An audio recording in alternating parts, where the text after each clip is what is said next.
games. He didn't have great openers in any of those situations. I think the only concern is that Zach does play a 4th copy of Marnie, so the same strategies that was implemented by Brent will be done once again with Zach, and he has better outs towards those sorts of options. So that would be my only fear factor for Hugo. He's pretty much just always in range of Marnie's here.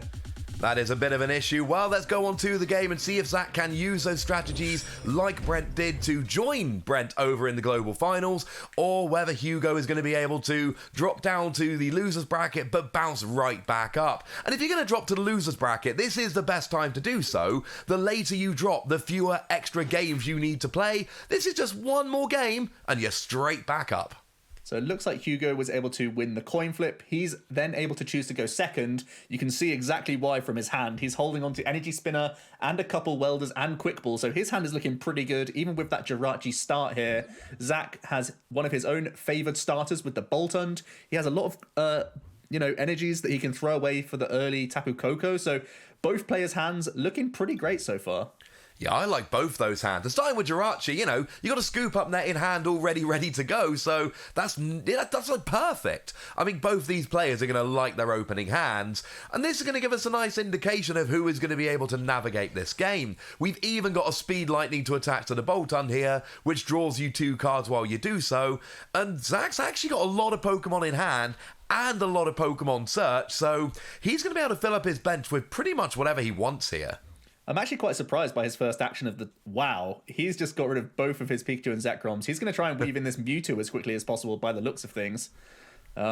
He does have the Raichu and Alolan Raichu available. He has the Dene, so he's going to be making a big push with his hand.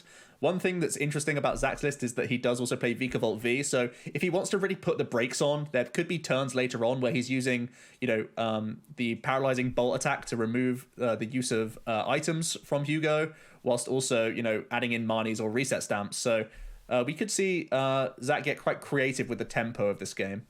Absolutely. I mean, if you're turning off item cards while putting your opponent down to a 1 or 2 card hand, Blacephalon really cannot deal with that very well at all. I mean, it is important to note, like we've said in previous games, Mewtwo and Mew does have that extra 30 HP over Pikachu and Zekrom. That means it is actually out of range of Reshiram and Charizard. It means that Blacephalon needs 1 more energy to go and get a KO, and these are things that could be, for Pokemon giving up free prizes, half the amount needed to win the game, these are important considerations. So, Zach here, he might be using Pikachu and Zekrom, but it looks like he's going to be using it through Mewtwo and Mew.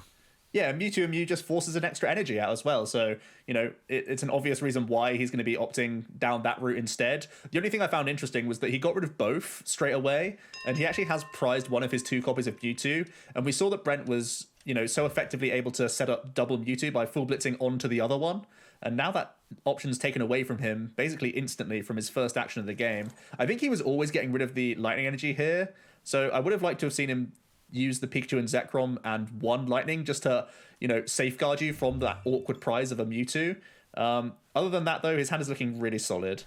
Yeah, he's got a lot of options. He's got Dedenne to draw more cards. He's got the Raichu and Alolan Raichu, which will act as an attacker later on if he wants it to.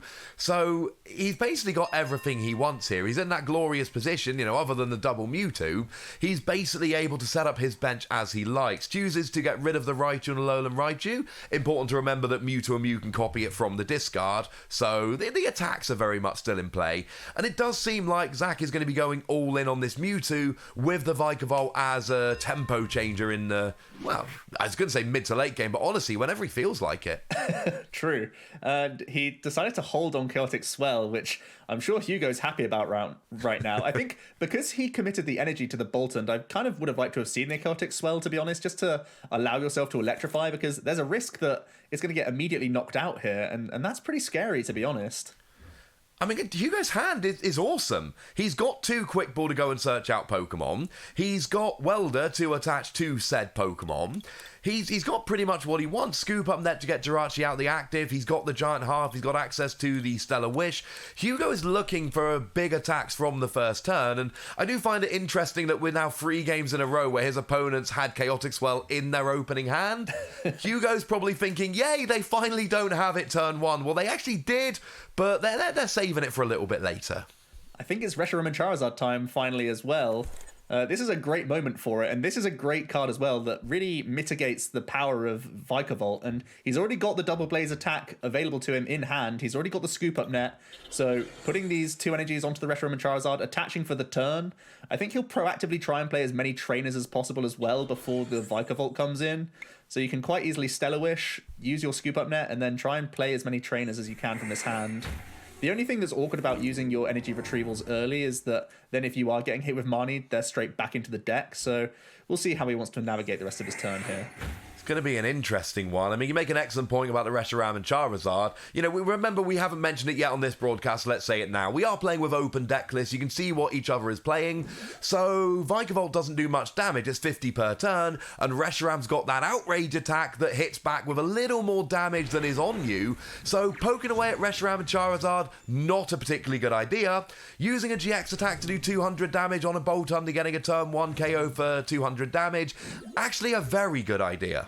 Yeah, great tempo from Hugo. Pretty much one of the most ideal turns he could have hoped for. Zach has drawn into a reset stamp quite early, but unlike when you're going into Blacephalons, the reset stamp is way less effective when there's still a 3-energy Reshiram and Charizard staring you down. So yeah, great tempo from Hugo, whilst also developing a much more sort of robust attacker than just the Blacephalon that could quite easily get response KO'd in the first instance, but also is just, you know, a lot less weak to hand disruption right now, which Zach's drawn into a lot of, to be fair. Yeah, he's doing pretty well. It looks like he is going to play the Chaotic Swell here. I mean, the theory we're playing it after is now you're using 1 Chaotic Swell to get rid of 2 Giant Half, the one in play now and the next one coming down. So you can see why he held it, but you can also see why it might have been a play to put it down early. I mean, Zach not playing the Pikachu and Zekrom looks pretty good now because, like we mentioned, a Galarian Zigzagoon using Headbutt Tantrum plus a Reshiram and Charizard 4 energy attack, that is a free prize KO. It's not against a Mewtwo, so I mean, if there was a Pikachu and Zekrom on the field, this could be kind of dodgy. As it is, we just seen Electrify, shockingly enough, onto the Mewtwo. And I like Zach not using the Marnie here. I like him holding Reset Stamp, because I think what he's going to try and weave in next turn is trying to Reset Stamp and Tandem Shock with his Mewtwo to 2-hit KO the Reshiram and Charizard. So I like that at least Zach has pieced this together. So Hugo really, he's got that guaranteed knockout with Flare Strike, so he needs to try and find something else to weld her onto, and he's got a Cramorant, so he can pretty much set up being 1 energy attachment away from game here already. So, you know, what an excellent couple of turns he's had. Yeah, I mean, this is mapping itself, these prizes. The Reshiram and Charizard is going to take out the Boltund. Cramorant is 1 energy away from being able to Spit Shot and get the KO onto the Dedenne, so it is starting to look an awful lot like Hugo. I mean, he's clearly in a better position here than he was in either of the games he was against Brent, so I'm really liking this. It's again a Blacephalon game where Blacephalon is not really anywhere to be found, but those other Pokemon seem to be carrying the load pretty well without Blacephalon. And I would think about trying to use some of these items as well. I think I really like proactively trying to get Oricorio. I know you're not expecting anything to get knocked out too quickly, and it won't help in the long run, but you have to think that Zach's going to look to take a 2-hit KO here. So you have to try and develop... Like, the only way you're losing a prize race at this point is if Reset Stamp just goes wild and you draw absolute air. So I think you have to try and develop Oricorio quite quickly. Yeah, I agree with you on that one. And then when a prize is taken, you're going to be able to draw those free cards using the ability. It's a very cool thing. I mean, it is worth pointing out that, you know, with Welder not necessarily being needed, I believe Hugo plays 1 Boss's Orders. Yes, he does. So even that's kind of potentially in play here to... You know, to start getting a little bit silly and play around with switching and being able to attack with Reshiram and Charizard, and it's probably not going to be that relevant, but it's always nice when you've got the option in a Welder deck to play a supporter that isn't Welder. And there comes a Reset Stamp. Probably could have seen that coming. Yeah, we know exactly what's happening here. I'm surprised we're not going to see an energy attachment to the active there. Okay, well, he's going to do it the other side of his hand instead, by the looks of things. The Crushing Hammer is important on the Cramorant in the back for sure. It unfortunately does get a Tails. That means that Hugo still doesn't need to get any Welders, which is, you know, a big deal. It's much easier for him to just have an energy in hand, which he currently does. But he also actually has access to Welder anyway with the Oranguru combo with Mewtwo. But I think you're always dancing onto the Mewtwo and the Vikavolt here. You can just attach and retreat into Dedenne because you're going to full blitz through the Charizard afterwards regardless. Yeah. I think you just take the guaranteed retreat here for sure.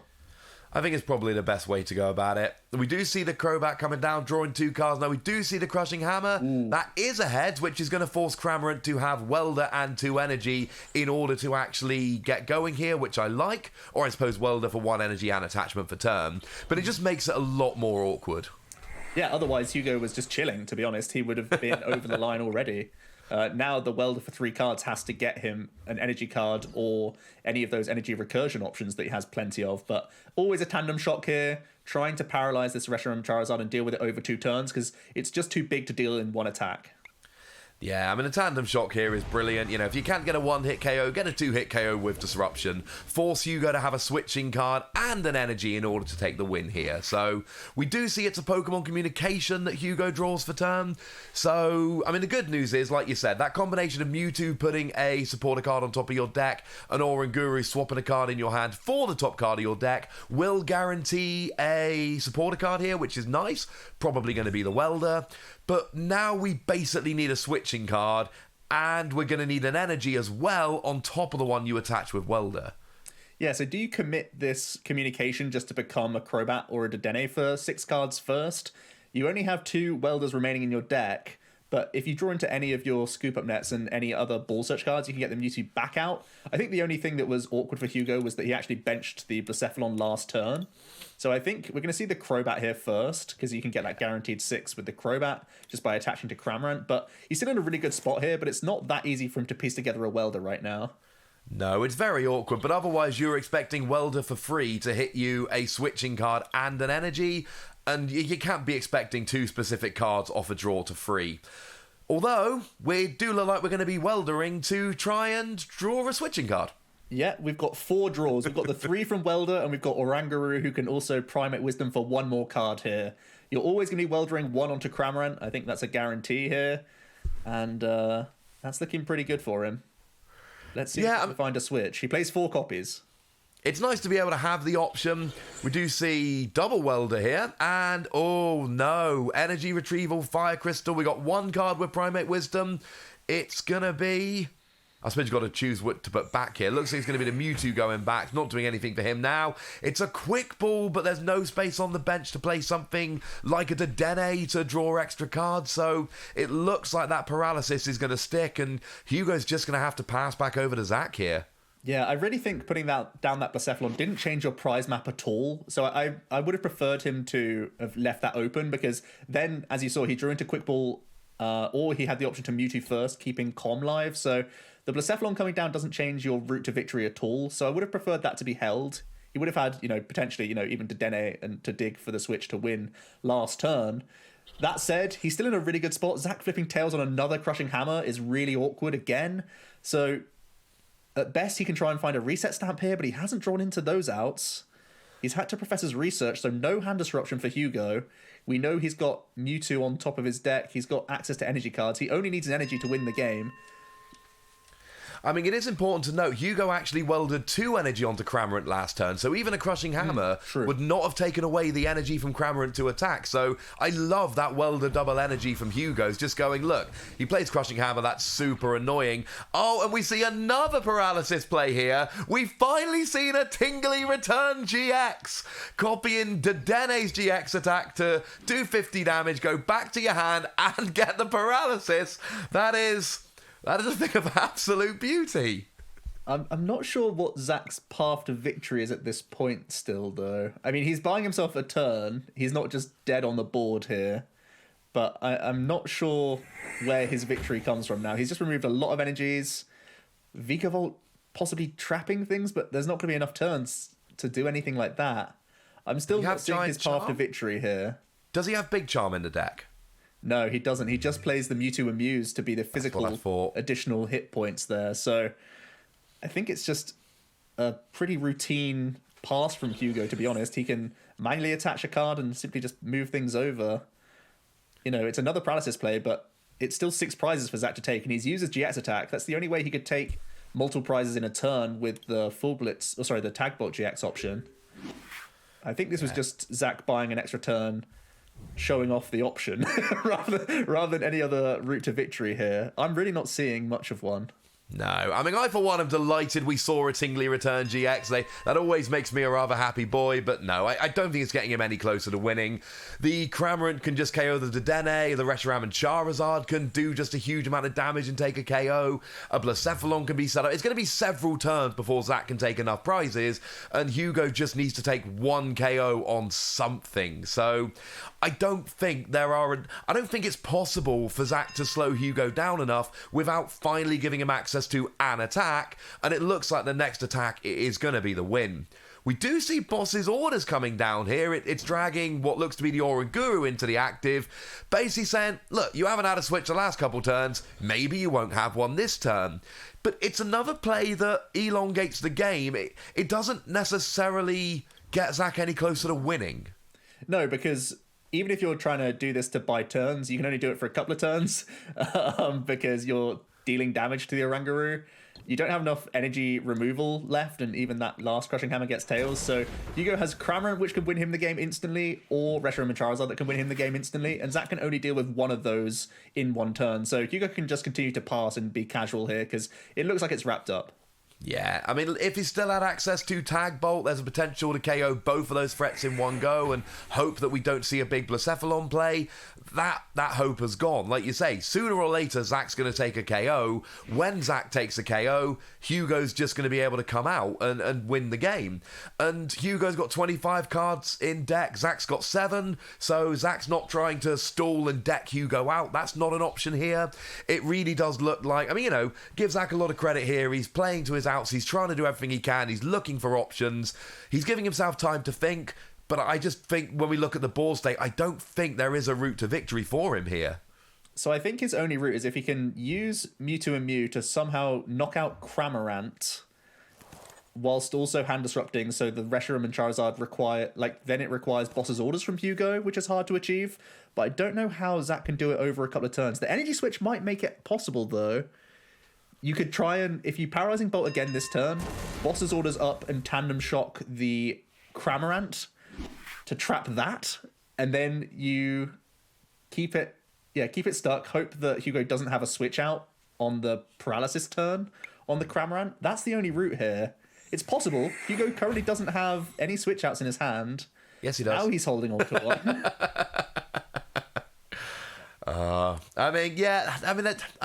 We've seen improbable victories over the course of this tournament. We have seen some games where we really thought the players were down and out and they clawed their way back. We've seen some beautiful wins. But, the problem with Zach trying to do this is he's going to take, potential... Oh, actually, having said that, he does have Energy Switch and Boss's Orders in hand, so he is going to be able to pull off that attack this turn. Yeah. This is the play he was setting up here. So the turns that he's bought has allowed him to rebuild the Mewtwo, make this paralysis play. Unfortunately, no stamp to go alongside it, so it will be futile, but this was the only theoretical way he could still win. Paralyzing the Cramorant, so that again, it's another turn of not attacking. Hugo wouldn't have the guaranteed knockout with the Reshiram and Charizard in the back. But now Hugo can simply play a switch, retreat manually from his Reshiram and Charizard, and Cramorant can be the game here.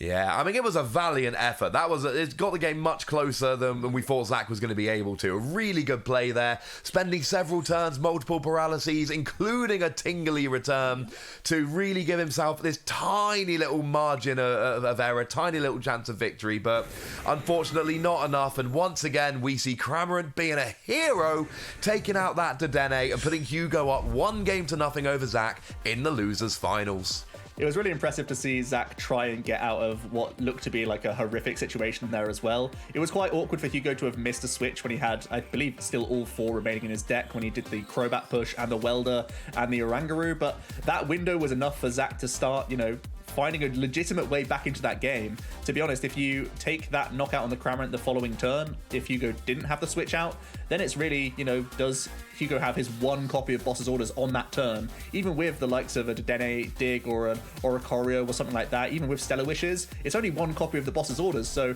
he was in with a chance there, and, that was when his back was completely against the wall. So the Vikavolt being a really nice option to give himself time, just a little bit unfortunate that he had so much to come back from in that first game. Absolutely, and we can see, time's not really playing a factor in these games. There's no real reason to concede early. We got a best of 3, and, as improbable as it was, if you've got that tiny chance of victory, you've got to take it. It's important to remember we're in the losers' finals here. The winner of this is going to grand finals and competing for the chance to be crowned champion, and the loser is going to be out with a travel award already in the bag. So, if you're going to go out, not a terrible way to go, but certainly worth playing it out. And, that was a very long-winded, complicated way to give yourself a chance to winning, but I love seeing that from these players. We're talking about the very best of the best here, and seeing if I paralyse this turn, and then Tingly return, and then I do this, and then I Vikavolt for a couple of turns, and I get a couple energy on, and then I draw this, and my opponent whiffs, there's a chance.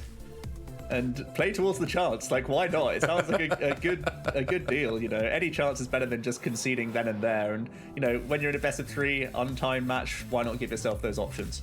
Yeah, absolutely beautiful. I enjoyed that game very much. So let's head over to the next game and see if Hugo is going to be able to show us some more Cramorant heroics, or whether Zach is going to be able to go and even up the series at 1 game each.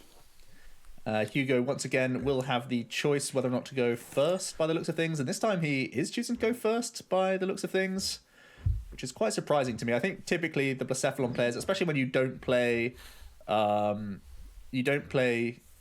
Zacian V, I think oftentimes you would choose to go second just to Welder. But it looks like Hugo here, he has kind of a decent hand. It's a great going second hand, not a great going first hand. That is exactly what I was just thinking. He's got the energy spinner that gets you 1 energy if you go first, but gets you 3 energy if you go second, which is clearly a better way to go. There's the welder, there is the quick ball. You'd need a switch out, but as long as you got some kind of switching card, Hugo was on to have a very big attack, and honestly, if Zach were to end with a Boltund or something in the active, then Reshiram and Charizard, we'd again be seeing potentially a turn 1 KO here. As it is, not a terrible start. We've got the Reshiram and Charizard down, we've got the energy, but you get the feeling that could have been a much more explosive turn had Hugo chosen to go second. And when you're playing cards like Energy Spinner in this deck with big turn 1 attacks, that is what you would usually expect to see. Yeah, it's actually Zach forced him to go first because obviously he lost that first game. I was thinking why he would choose to. It's definitely Zach making him do that to make life awkward. But Zach does have some nice disruption options here going for him. He's also been able to pick up the Tapu Koko early on, and I think he's going to be quite happy to develop the Boltund most likely here in before using a Marnie. He's got the Speed Lightning energy to attach, so really just hoping that the Speed Lightning plus the Marnie can work into one of those switch outs that he has. Also, again, playing double Air Balloon. Raichu and Alolan Raichu, such a great card in this deck. It's almost as good as a Boltund to start with because it has 6 switch outs available to it, and it's a card that you basically always use in every game. He was using the Tandem Shock very defensively the last game with his Mewtwo and Mew, so something that he might need to look towards again when he's once again staring down a Reshiram and Charizard. Absolutely. Tandem Shock, it's fine against a Blacephalon, but against a Reshiram and Charizard, as we saw, that's when that attack really comes into its own. It is at the best when you're getting a 2-hit KO on a multiple price Pokemon. We do see, that's quite nice. Speed energy comes down onto the Boltund, gets access to a Mewtwo and a Dedenne, so Zach can play the Marnie if he wishes here, but he's also got the option of Dedenne to draw a bunch of cards. Takes a quick look at Hugo's discard pile and goes, well, it's nice to have the option of Dedenne, but I do think Marnie is definitely the way I want to go here. Does find himself a switch, a big Crushing Hammer as well. Every time you can flip heads on it, it's going to be beneficial for you. It does get that heads, which is fantastic. He's also drawn into Chaotic Swell. I wonder if, again, he's going to try and hold this to dictate the Stadium War and be the one putting it down second, or if he's going to be proactive here and try and make the Boltund stick a little longer. That looks to be the case this time around. That was a really good turn from Zach. Firstly, getting the energy off of Reshiram and Charizard, so the 3 energy attack is in play, but the 4 energy attack isn't. And then making it so much more difficult to get that attack because, Hugo's actually got everything he needs but the welder. He's got 1 energy and he's got the giant half, but now that giant half isn't doing anything, so Hugo can still do it, but now he needs to just draw those energy in a much more awkward manner. So I think this time Chaotic Swell absolutely absolutely good idea to play it down turn 1. Hugo, I mean, he's off to drawing cards again, isn't he? So, bye-bye Blacephalon, I'm sure you'll come back later. Choosing to go for the Oranguru here, but knowing that he's got the quick ball that he can use to grab a different Pokemon instead. Yeah, I think it's mostly because he respects Marnie so much as a card that's used against him that he always wants to bank Welders and make sure that they're on his top deck rather than actually stuck in his hand. So it's just respecting how often Zach's going to attempt to deny those Welders. And there isn't a Welder coming down just yet. There is still the Primate Wisdom and Stellar Wish, so we'll see if Hugo can piece one of those together here. He really does need to for some good tempo here. Absolutely, and that's a really important thing to remember about Marnie. It puts the cards in your hand on the bottom of your deck. It doesn't shuffle them in. So using Oranguru to put a card on the top of your deck will basically guarantee that you still have access to it. It's a great defensive play, and it's a way that players have had to adapt to playing cards like Marnie, which it's not the way we're used to playing supporter cards, but came around in Sword and Shield, and it's made us think about things a little bit differently. It's a fun little challenge. Yeah, I don't think I actually like the choice of the Giant Hearth there. I think if you take the Scoop Up Net from the Stellar Wish, that's going to give you better options to actually attack this turn, because then, you know, at the same merit, you're still hoping that Oranguru gets you exactly Welder. But then if you get exactly Welder, you still could actually attack this turn. The Giant Hearth is just one that he's saving for later to defend even more around Amani here. Yeah, and I would like that play. You know, he's going to be able to get the energy, but you're right, there was a chance of getting an attack. But I think Hugo's basically looked at this and gone, I've played a lot of games against Pikachu and Zekrom in a row, and I think just taking a step back, waiting a little bit, setting myself up for better plays in the future. He can reel off multiple KOs in a row. He can make a little bit of a comeback, even if he gives up a prize or two in the early game, and clearly playing towards that slightly slower strategy here. Zach, it looks like, again, he's doing what he did last game. He's setting his board up really well. He's already got a Mew with free energy on. He's got the energy on the Boltund. He's got Professor's Research if he wants to draw a bunch more cards, or he could even just Electrify here, or he could go straight into a full blitz with Mew, take a prize, take Jirachi off the board, accelerate some more energy. It's a lot of options here for Zach. Yeah, it's an interesting one as well, whether or not he wants to play the Professor's Research. He's drawn into a lot of basic lightnings, which is a little bit awkward. I think that's the only reason why we're seeing him pause here to see whether or not he wants to rattle off the research. But I still think it's a pretty good deal, gives him a lot more options now, and he still has Crushing Hammer potentially available to him to again set that Reshiram and Charizard one energy attachment behind. Doesn't get heads this time, but the Full Blitz looking like a really good option here. I don't think he'll go all into the active. He could just be setting up the Mewtwo that he's drawn into here. But with no draw options, possibly you just load up the actual Pikachu and Zekrom in the back here. That might well be the play here. I mean, we do see the KO on the Jirachi. There are 3 energy left in the deck, basic energy, that is the lot. Of course, having to discard those 3 with Professor's Research really is not what you're looking for. And it looks like your prediction might be coming true here, Joe. It looks like we're clearly hovering over the Pikachu and Zekrom. Could go all in on a Tag Bolt, but having just discarded those 3 energy, you want to have multiple attackers here, because if Hugo does get a big Blacephalon KO, that is going to go really badly. Yeah, and he still has energy switches and Tapu Koko Prism Star available, so you still have the burst potential of a big Tag Bolt, so you're pretty okay splitting the difference here between both of your tag teams. They're still the best options, and he's also going to weave the Boltund in at some point. There's a lot of energies currently on the board. If he could weave his way towards that Tapu Koko Prism Star next turn, he could possibly even one-hit KO the Reshiram and Charizard, I believe. So, yeah, pretty good stuff from him. Hugo's drawn into the Giant Hearth. No real good draw options for him now. It's, again, based on Primate Wisdom to see if he can get anything done here. Really needs that Welder. There's been too many turns for Hugo over this series where he's just trying to Primate Wisdom, hitting that perfect card. I mean, Zach taking a KO on that Jirachi has proven to be really, really big here, because all of a sudden Hugo doesn't have access to as many things as he did before. So we see an Outrage, and it's going to do 30 damage. It's going to do a nice little poke, and does put Mew in range of being KO'd next turn. But this is still... It's not the start Hugo's looking for, I think is fair to say. Based on Zach's hand, I think it could just be a switch in and out of this Mewtwo and going for a Tandem Shock play to paralyze. You know that Hugo's not sat on much. He's not been drawing many cards at all. So to me, it looks like, oh, wow, Zach's going for a Full Blitz here. I think switch paralysis is a really, really good play. Very tempting for me, at least. Zach's thinking about it. Switch paralysis looks really good to me here. And it pretty much, it really lowers the chance of getting KO'd next turn. You know, Reshiram and Charizard can hit 240. It's not all that likely, but, you know, Welder, Couple Energy, Galarian Zigzagoon, you would see a KO on the Mewtwo and Mew. That is in play. And if Hugo's able to pull that off, getting the energy out, getting rid of that Mewtwo, and the Mewtwo's the one that's got all the options. You know, Pikachu and Zekrom has far fewer attacks, so it looks like we're kind of splitting the difference here.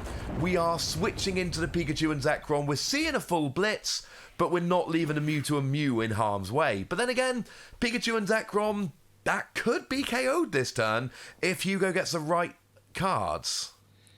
Yeah, it's still requiring Welder, so he can Flare Strike for 230 and then leave it 10 off, with the Zigzagoon being an option for him later down the line. But again, it's Oranguru or bust here. He actually had the chance to do Primate Wisdom twice. He could have Primate Wisdom once, then used Giant Half, then Scoop Up Netted, then tried again. So he did potentially have two options to use it there, but instead he's just using it the once. Doesn't find anything helpful for him. With the amount of Scoop Up Nets remaining, is he actually able to do 200 here and it actually be relevant damage? Or is it not good enough for him? I mean... Yeah, I don't think he's used any Scoop Up Nets. So in theory, you could just do the 200 and accept that. But yeah, he's really not getting a lot done here. I think just Outrage is a better decision. Yeah, Outrage will do, I think, 180 here, so it's a decent amount of damage. It sets up a nice 2-hit KO. The 200, potentially with Galarian Zigzagoon and free Scoop Up Net could have been... I mean, it would have been a KO that would have been absolutely beautiful to see, but not only is it quite unlikely, you're also denying those Scoop Up Nets for other uses in the future, like you said yourself, that double use of Oranguru. Looks like Zach's going to have a very quick turn here, though. He's just like, you know what? Full Blitz KO. Yeah, 3-prize knockout. He's holding on to boss's orders galore, so he can take an easy 2-prize knockout to victory. I think Zach is over the line here. Hugo just missing Welder, and that's, you know, the whole point of the deck is to use these Welders to make those high energy attack costs much cheaper. But right now it's looking like game is in hand, and Hugo plays no hand disruption. No, that is unfortunate. I mean, fire Pokemon, their MO tends to be powerful, expensive attacks. And as soon as that Welder supporter card got released, we're all like, fire is so much better now. And we have seen tournament after tournament dominated by decks playing Welder. It's a phenomenal card. But if you play a Welder deck and don't hit Welder, you start seeing why Welder is quite so good. Hugo, I mean, he's still got 6 prizes left to take. We know Zach's got 2 boss's orders in hand. He doesn't need to, but he's got them just in case. So we're going to see a Blazer. Is it an energy? It's not. It's a boss's orders. Hugo going down with a whimper, unfortunately. Just didn't have any access to Welder apart from the one on the Reshiram and Charizard. And all it takes for Zach is to boss his orders. He had a couple in hand. He's got the Tag Bolt GX on board. And he's going to be able to take the win here into Grand Finals. Absolutely. So we are 1 game each here. That was a really nice play.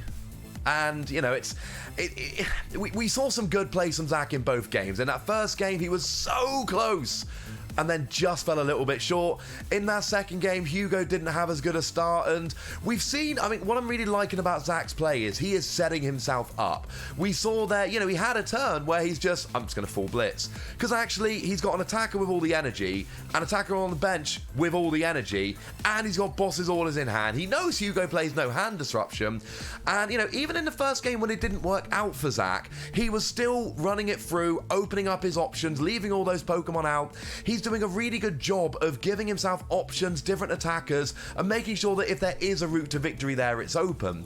Hugo, for his part, we are starting to see over these last couple matches the reason why some players stay away from Blacephalon. It is a very good deck, a very powerful deck. It is clearly a great deck.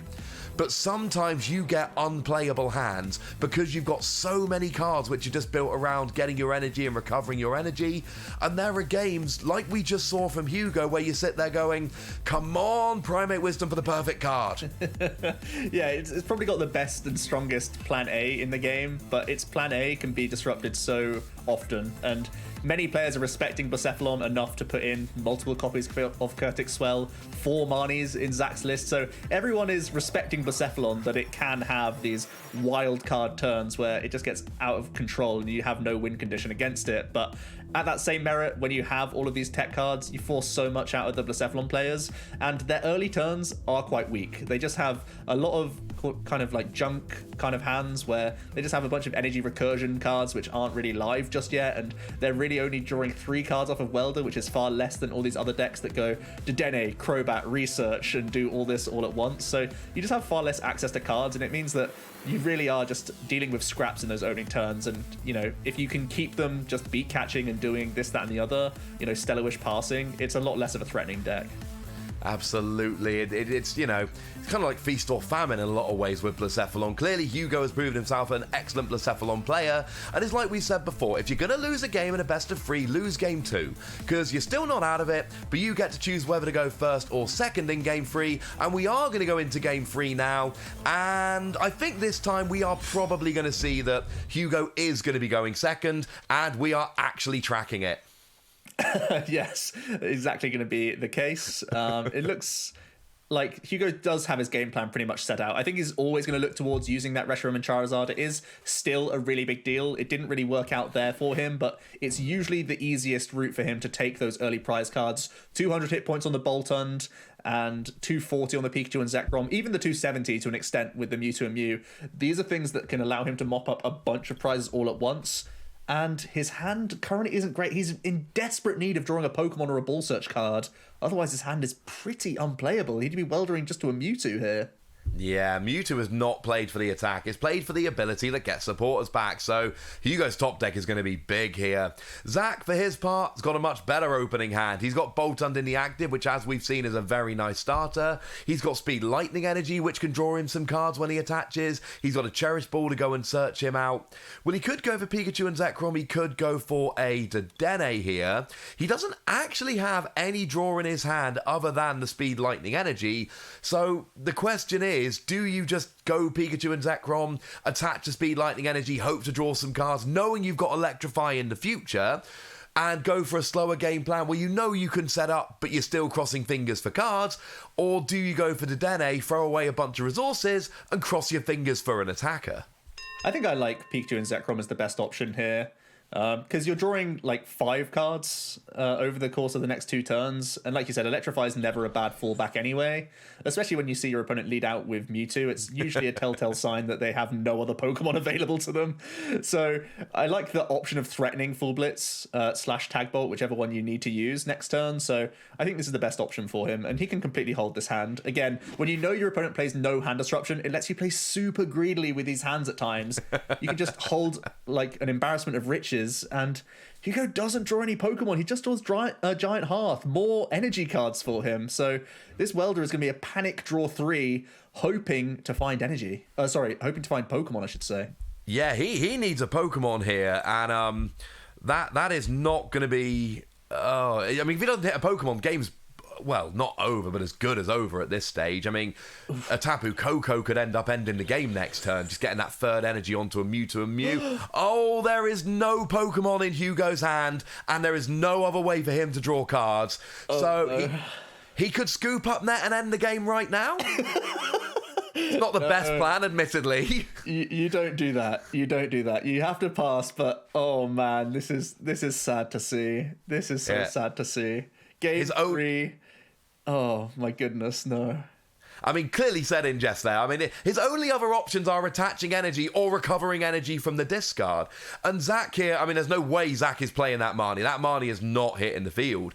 And Zach's got a route to victory here. If he can get an energy and a discard, which he definitely can, get his Tapu Koko out, and then switch from the Boltund into the Pikachu and Zekrom after using Tapu Koko, which is not prized, that will give him the win right here on this turn and put him into global finals. He has a lot of draws to do it as well. He has 2 from this Speed Lightning Energy, not quite any Quick Ball just yet. He has Dead Change, and then he has potentially a supporter after that Dead Change as well. He already has the pivot option for the Boltund with that Air Balloon attached, so all he needs is Quick Ball or Tapu Koko to get him there now.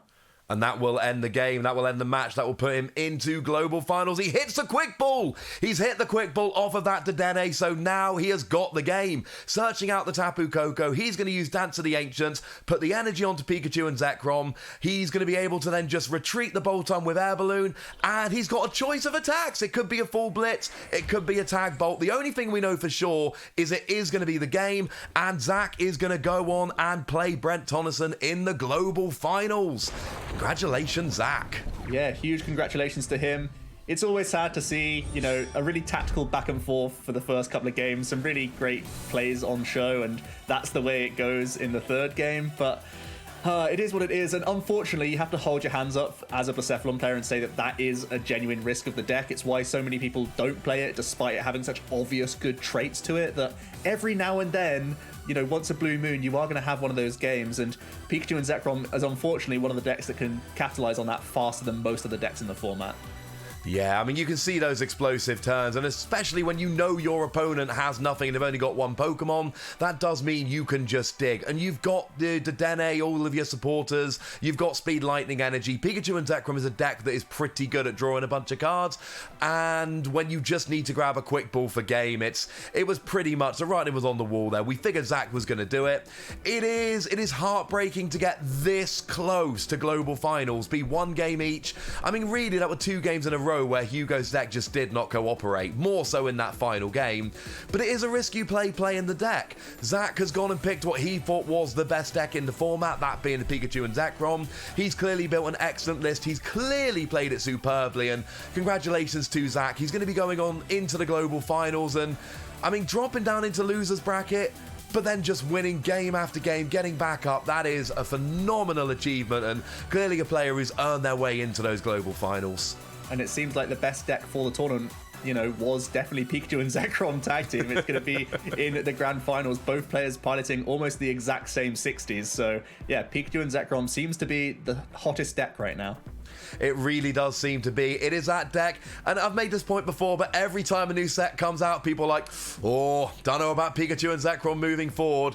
And, you know, we hit the rotation, and it lost Thunder Mountain, and it lost Electro Power, and people went, oh, don't know about that Pikachu and Zekrom deck. It gets an awful lot weaker. Nothing will stop Pikachu and Zekrom. We're now in Players' Cup 2. We're months on from the rotation, and oh, look, the final is between 2 Pikachu and Zekrom decks. Now, the sad news to myself and Joe is that we cannot take you through those global finals. Our time here is at an end, but the good news is we have got fantastic American counterparts who are going to take you through. So let's head on over for the global finals to the lovely Chip Ritchie and the wonderful Jeremy Jallen.